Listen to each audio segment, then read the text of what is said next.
ಬಲವರ್ಧನೆಗೆ ಕೇಂದ್ರ ರಾಜ್ಯ ಸರ್ಕಾರಗಳು ಹಲವು ಕಾರ್ಯಕ್ರಮಗಳನ್ನು ರೂಪಿಸಿವೆ. ಮಕ್ಕಳಿಗೆ ಮಧ್ಯಾಹ್ನದ ಬಿಸಿಯೂಟ, ಹಾಲು, ಮೊಟ್ಟೆ, ಚುಕ್ಕಿ ಸೇರಿದಂತೆ ಇನ್ನಿತರೆ ಸೌಲಭ್ಯಗಳನ್ನು ನೀಡುವ ಮೂಲಕ ಸರ್ಕಾರಿ ಶಾಲೆಗಳಿಗೆ ಮಕ್ಕಳನ್ನು ಆಕರ್ಷಿಸುವ ಸಂಖ್ಯೆ ಹೆಚ್ಚಾಗುತ್ತಿದೆ. ಹಾಸನ ಜಿಲ್ಲೆಯ ಶಿಕ್ಷಕ ದಂಪತಿ ಮಕ್ಕಳಿಗೆ ಇಂಗ್ಲಿಷ್ ಭಾಷೆ ಕಲಿಸುವ ಮೂಲಕ ಮಾದರಿಯಾಗಿದ್ದಾರೆ. ಈ ಕುರಿತ ಒಂದು ವರದಿ ಇಲ್ಲಿದೆ.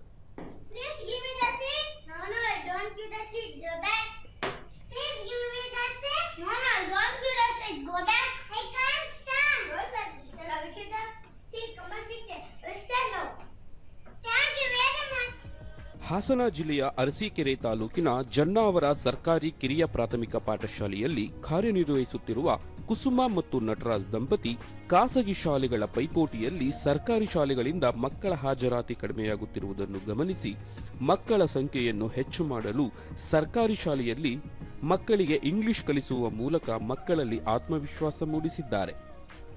ಶಾಲೆಯ ಮಕ್ಕಳು ಇಂಗ್ಲಿಷ್ನಲ್ಲಿ ಮಾತನಾಡುವ ಮೂಲಕ ಖಾಸಗಿ ಶಾಲೆಯ ಮಕ್ಕಳಿಗೆ ಪೈಪೋಟಿ ನೀಡುತ್ತಿದ್ದಾರೆ. ಇದಕ್ಕೆ ಶಿಕ್ಷಕ ದಂಪತಿ ಕುಸುಮ ಮತ್ತು ನಟರಾಜ್ ಅವರ ಪರಿಶ್ರಮ ಕಾರಣ. ಜೊತೆಗೆ ವಿವಿಧ ಸ್ಪರ್ಧೆಗಳಲ್ಲಿ ಶಾಲೆಯ ಮಕ್ಕಳು ಹೆಚ್ಚು ಭಾಗವಹಿಸುವಂತೆ ಪ್ರೋತ್ಸಾಹಿಸಿ ಪ್ರಶಸ್ತಿ ಪಡೆಯುವಂತೆ ಮಾಡಿದ್ದಾರೆ.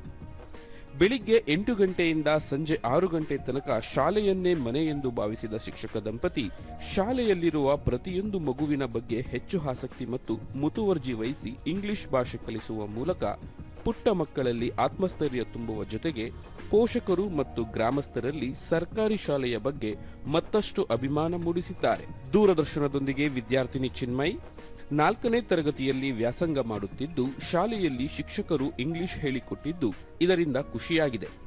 ಜೊತೆಗೆ ಹೆಚ್ಚಿನ ಮಕ್ಕಳು ಸರ್ಕಾರಿ ಶಾಲೆಗೆ ಬರುವಂತಾಗಿದೆ ಎಂದರು. ನಾನು 2ನೇ ತರಗತಿಗೆ ನಾನು ಈ ಸ್ಕೂಲಿಗೆ ಬಂದಿದ್ದೇನೆ. ನನಗೆ ಇಂಗ್ಲಿಷ್ ಬರುತ್ತಿರಲಿಲ್ಲ. ಕುಸುಮ ಮಿಸ್ ಹಾಗೂ ನಟರಾಜ್ ಸರ್ ಅವರು ಇಂಗ್ಲಿಷ್ ಅನ್ನು ಹೇಳಿಕೊಟ್ರು. ಈಗ ನನಗೆ ತುಂಬಾ ಖುಷಿ ಆಗ್ತಿದೆ. ನನ್ನ ತಂಗಿನೂ ಇಲ್ಲೇ ಸೇರಿದ್ದಾಳೆ. ನಾನು ಇಲ್ಲಿ ಓದಕ್ಕೆ ಇನ್ನೂ ಇಷ್ಟಪಡುತ್ತೇನೆ. ಇನ್ನೋರ್ವ ವಿದ್ಯಾರ್ಥಿನಿ ಅನ್ವಿಕಾ ಶಾಲೆಯಲ್ಲಿ ಇಂಗ್ಲಿಷ್ ಹೇಳಿಕೊಡಲಾಗುತ್ತಿದೆ. ಜೊತೆಗೆ ಪ್ರತಿಭಾ ಕಾರಂಜಿಯಲ್ಲಿ 10 ಪ್ರಶಸ್ತಿ ಪಡೆಯಲು ಶಿಕ್ಷಕರು ಮೂಲ ಕಾರಣ ಎಂದು ಹೇಳಿದರು. ನಮ್ಮ ಶಾಲೆಯಲ್ಲಿ ಸತತ 100 ಪ್ರಶಸ್ತಿ ಪ್ರತಿಭಾ ಕಾರಂಜಿಯಲ್ಲಿ ಸಿಕ್ತಿದೆ. ನಾನು ಸಹ ಅಭಿನಯ, ಗೀತೆ, ಕತೆ ಎಲ್ಲದರಲ್ಲೂ ಫಸ್ಟ್ ಪ್ರೈಸ್ ನ ತಗೊಂಡಿದ್ದೀನಿ. ವಿದ್ಯಾರ್ಥಿ ರೋಹನ್ ಶಾಲೆಗೆ ಸೇರಿಕೊಂಡಾಗ ಇಂಗ್ಲಿಷ್ ಬರುತ್ತಿರಲಿಲ್ಲ. ಶಿಕ್ಷಕರ ಸಹಕಾರ ಮತ್ತು ಪ್ರೋತ್ಸಾಹದಿಂದ ಉತ್ತಮವಾಗಿ ಇಂಗ್ಲಿಷ್ ಮಾತನಾಡಲು ಸಹಕಾರಿಯಾಗಿದೆ ಎಂದು ತಿಳಿಸಿದರು. Then Nataraj sir collect all parents' money and we did this Rangamandira also. Last August 15th we did opening ceremony also. In Pratibha Karanji we got so many prizes also. I also got 10 prizes. SDMC ಮಾಜಿ ಅಧ್ಯಕ್ಷ ಪ್ರಕಾಶ್ ಶಿಕ್ಷಕ ದಂಪತಿಯ ವಿಶೇಷ ಕಾಳಜಿಯಿಂದ 12 ಮಕ್ಕಳಿದ್ದ ಸರ್ಕಾರಿ ಶಾಲೆಯಲ್ಲಿ ಈಗ 41 ಮಕ್ಕಳು ವ್ಯಾಸಂಗ ಮಾಡುತ್ತಿದ್ದಾರೆ. ಇಂಗ್ಲಿಷ್ ಕಲಿಸುವ ಜೊತೆಗೆ ಚಿತ್ರಕಲೆ ಸೇರಿದಂತೆ ವಿವಿಧ ವಿಷಯಗಳಲ್ಲಿ ಮಕ್ಕಳನ್ನು ಪ್ರೋತ್ಸಾಹಿಸುತ್ತಿದ್ದಾರೆ ಎಂದು ಮಾಹಿತಿ ನೀಡಿದರು. ನಮ್ಮ ಶಾಲೆಯಲ್ಲಿ ಡ್ರಾಯಿಂಗ್ ಏನು ಅದೇ ಸಬ್ಜೆಕ್ಟ್ ಏನಲ್ಲ, ಅವ್ರು ಮಾಡಲೇಬೇಕು, ಮಕ್ಕಳನ್ನ ಕಲಿಸ್ಲೇಬೇಕು ಅಂತ ಅವ್ರ ಪ್ರತಿಭೆನ ಗುರುತಿಸಿ ವರ್ಷಕ್ಕೊಬ್ಬರನ್ನಂತೆ ಕರ್ಕೊಂಡು ನನ್ನ ಮಗಳನ್ನ ಜಿಲ್ಲಾ ಮಟ್ಟಕ್ಕೆ ಕಳಿಸಿರು. ಅವ್ರ ಮಕ್ಕಳಿಗೂ ಅಷ್ಟು ಆಸಕ್ತಿ ತೋರಿಸ್ತಾರೋ ಇಲ್ವೋ ಗೊತ್ತಿಲ್ಲ. ನಮ್ಮ ಮಕ್ಕಳೆಲ್ಲ ಅವ್ರ ಮಕ್ಕಳೇ ಅಂತ ನೋಡ್ಕೊಂಡು ಈ ತರ ಟೀಚಿಂಗ್ ಮಾಡ್ಕೊಂಡು ಹೋಗಿದ್ದಾರೆ. ಶಿಕ್ಷಕಿ ಕುಸುಮ ಶಾಲೆಗೆ ವರ್ಗವಾಗಿ ಬಂದ ಸಮಯದಲ್ಲಿ 15 ಮಕ್ಕಳಿದ್ದರು.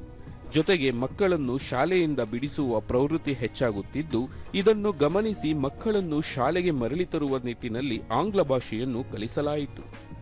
ಇದರಿಂದ ವಿದ್ಯಾರ್ಥಿಗಳು ಪೋಷಕರಲ್ಲಿ ಸರ್ಕಾರಿ ಶಾಲೆಯ ಬಗ್ಗೆ ಕಾಳಜಿ ಹೆಚ್ಚಾಗಿ ಮಕ್ಕಳನ್ನು ಶಾಲೆಗೆ ಸೇರಿಸುವಂತಾಯಿತು ಎಂದರು. 33 ಆಯಿತು, 37 ಆಯಿತು, ಈಗ 42 ಆಯಿತು, ಈಗ 40 ಆಗಿದೆ. ಸೊ ನಾವು ಮತ್ತು ನಮ್ಮ HM ಇಬ್ಬರು ಸಹಕಾರ, ಹಾಗೆ ಊರವರು ತುಂಬ ಸಹಕಾರ ಇದೆ. ಮಕ್ಕಳಿಗೆ ಪೂರಕ ವಾತಾವರಣ ಬೇಕು ಅಂತ ತಂತ್ರಜ್ಞಾನ ಪಾಠ ಮಾಡ್ತಾ ಇದ್ದೀವಿ. ಮುಖ್ಯ ಶಿಕ್ಷಕ ನಟರಾಜ್ ಪತ್ನಿಯ ಜೊತೆಗೂಡಿ ಮಕ್ಕಳಿಗೆ ಇಂಗ್ಲಿಷ್ ಕಲಿಕೆ ಸೇರಿದಂತೆ ವಿವಿಧ ವಿಷಯಗಳಿಗೆ ಆದ್ಯತೆ ನೀಡಿದ್ದೇವೆ. ಶಾಲೆಗೆ ಅಗತ್ಯವಿರುವ ಕಾಂಪೌಂಡ್, ಶಾಲಾ ಕೊಠಡಿ ಸೇರಿದಂತೆ ಅಗತ್ಯ ಮೂಲಸೌಕರ್ಯವನ್ನು ಕಲ್ಪಿಸುವ ನಿಟ್ಟಿನಲ್ಲಿ ಪ್ರಯತ್ನ ನಡೆಯುತ್ತಿದೆ. ಇದಕ್ಕೆ ಗ್ರಾಮಸ್ಥರ ಸಹಕಾರವೂ ಇದೆ ಎಂದು ಹೇಳಿದರು. ನಮ್ಮ ಶಾಲೆಗೆ ಮೂಲಭೂತವಾಗಿ ಬೇಕಾದಂಥ ಸೌಕರ್ಯಗಳು ಮಾಡ್ಕೊಂಡಿದ್ದೀವಿ. ಇನ್ನೂ ನಮಗೆ ನಮ್ಮ ಶಾಲೆಗೆ ಕಾಂಪೌಂಡ್ ಆಗಬೇಕು, ಮತ್ತು ಒಂದು ಕೊಠಡಿ ಬೇಕು, ಒಂದು ಎಕ್ಸ್ಟ್ರಾ ಕೊಠಡಿ ಬೇಕು, ಮತ್ತು ನವೀನ ಮಾದರಿಯ ಒಂದು ಮಕ್ಕಳ ಸ್ಟ್ರೆಂತ್ಗೆ 41 ಸ್ಟ್ರೆಂತ್ ಇದೆ, ಅದ್ರ ತಕ್ಕನಾಗೆ ಒಂದು ಶೌಚಾಲಯನೂ ಬೇಕು. ಕ್ಷೇತ್ರ ಶಿಕ್ಷಣಾಧಿಕಾರಿ ಮೋಹನ್ ಕುಮಾರ್ ಅರಸೀಕೆರೆ ತಾಲೂಕಿನ ಸರ್ಕಾರಿ ಶಾಲೆಗಳ ಬಲವರ್ಧನೆಗೆ ಅಗತ್ಯ ಕ್ರಮ ಕೈಗೊಳ್ಳಲಾಗಿದೆ. ಅದರಲ್ಲೂ ಜನ್ನಾವರದ ಸರ್ಕಾರಿ ಕಿರಿಯ ಪ್ರಾಥಮಿಕ ಶಾಲೆಯಲ್ಲಿ ಕುಸುಮ ಮತ್ತು ನಟರಾಜ್ ಶಿಕ್ಷಕ ದಂಪತಿ ವಿಶೇಷ ಕಾಳಜಿ ಮತ್ತು ಮುತುವರ್ಜಿಯಿಂದ ಮಕ್ಕಳಿಗೆ ಇಂಗ್ಲಿಷ್ ಕಲಿಸಿ ಗ್ರಾಮಸ್ಥರ ಮೆಚ್ಚುಗೆಗೆ ಪಾತ್ರರಾಗಿದ್ದಾರೆ. ಇಂತಹ ಶಿಕ್ಷಕರ ಸಂಖ್ಯೆ ಮತ್ತಷ್ಟು ಹೆಚ್ಚಬೇಕಾಗಿದೆ ಎಂದು ತಿಳಿಸಿದರು. ಇವತ್ತು 25-26ನೇ ಸಾಲ 41 ಮಕ್ಕಳ ದಾಖಲಾತಿಯನ್ನು ಮಾಡಿಕೊಂಡಿದೆ. ಇದಕ್ಕೆ ಬಹುಮುಖ್ಯ ಕಾರಣ ಆ ಶಾಲೆಯಲ್ಲಿ ಕೆಲಸ ನಿರ್ವಹಿಸ್ತಿರುವಂತಹ ನಟರಾಜು ಮತ್ತು ಕುಸುಮ ಶಿಕ್ಷಕರು. ಇವರಿಬ್ಬರು ದಂಪತಿಗಳು ಶಿಕ್ಷಕರಾಗಿದ್ದರೂ ಸಹ ಶಾಲೆಯನ್ನೇ ಮನೆ ಮಾಡಿಕೊಂಡಿರುವಂಥದ್ದು. ಶಾಲೆಗೆ ಬೆಳಗಿನ ಅವಧಿ ಬೇಗ ಬರುವಂಥದ್ದು, ಸಂಜೆ ಅವಧಿ ಹೆಚ್ಚು ಸಮಯ ಇದ್ದು ಮಕ್ಕಳ ಕಲಿಕೆ ಪ್ರಗತಿ ಮಾಡಿರುವಂಥದ್ದು. ಒಟ್ಟಾರೆಯಾಗಿ ಸರ್ಕಾರಿ ಶಾಲೆಗಳೆಂದರೆ ಹಿಂದೆ ಸರಿಯುವ ಸಮಯದಲ್ಲಿ ಶಿಕ್ಷಕರಲ್ಲಿ ಆಸಕ್ತಿ ಇದ್ದರೆ ಶಾಲೆಯ ಚಿತ್ರಣವನ್ನೇ ಬದಲು ಮಾಡಬಹುದು ಎನ್ನುವುದಕ್ಕೆ ಜನ್ನಾವರದ ಸರ್ಕಾರಿ ಕಿರಿಯ ಪ್ರಾಥಮಿಕ ಶಾಲೆಯ ಶಿಕ್ಷಕಿ ಕುಸುಮ ಮತ್ತು ಮುಖ್ಯ ಶಿಕ್ಷಕ ನಟರಾಜ್ ಅವರ ಪ್ರಯತ್ನ ಇತರರಿಗೆ ಮಾದರಿ ಮತ್ತು ಅನುಕರಣೀಯವಾಗಿದೆ.